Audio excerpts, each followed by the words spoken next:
पुढच्या बातमीकडे वळूया तर सलीम कुत्ताची येरवडा आणि नाशिक रोड जेलमधून मागवण्यात आलेली आहे माहिती।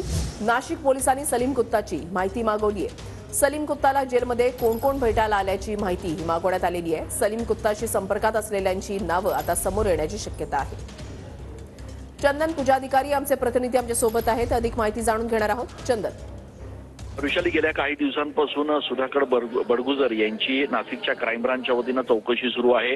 सातत्यानं ही चौकशी सुरू असताना दररोज नवीन नवीन खुलासे आणि नवीन नवीन माहिती जी आहे ती समोर येते आहे आणि याच अनुषंगानं नाशिकच्या क्राईम ब्रांचची टीम जी आहे ती आता येरवडा कारागृहात असलेल्या सलीम कुत्ता याची देखील चौकशी करणार आहेत, त्याचा जबाब नोंदवणार आहेत। सलीम कुत्ता नाशिकच्या मध्यवर्ती कारागृहात असताना त्याला कोण भेटायला येत होतं, त्यासोबतच येरवडा कारागृहामध्ये सलीम कुत्ता याच्याशी कोणी संपर्कात होतं का, तो नाशिकमध्ये आलेला असताना नेमका कुठे थांबायचा, कोणाच्या संपर्कात असायचा, या सगळ्या प्रकरणाबाबतची चौकशी आता क्राईम ब्रांचच्या वतीनं करण्यात येणार आहे। आणि त्या अनुषंगानाची जी प्रक्रिया जी आहे, जी ऍडमिनिस्ट्रेटिव्ह प्रोसेस आहे, ती नाशिकच्या क्राईम ब्रांचच्या वतीनं आता सुरू करण्यात आलेली आहे आणि त्यामुळे आता या संपूर्ण चौकशीत नेमकं काय समोर येतं हे बघणं महत्त्वाचं ठरणार आहे। धन्यवाद चंदन दिलेल्या सविस्तर माहितीसाठी।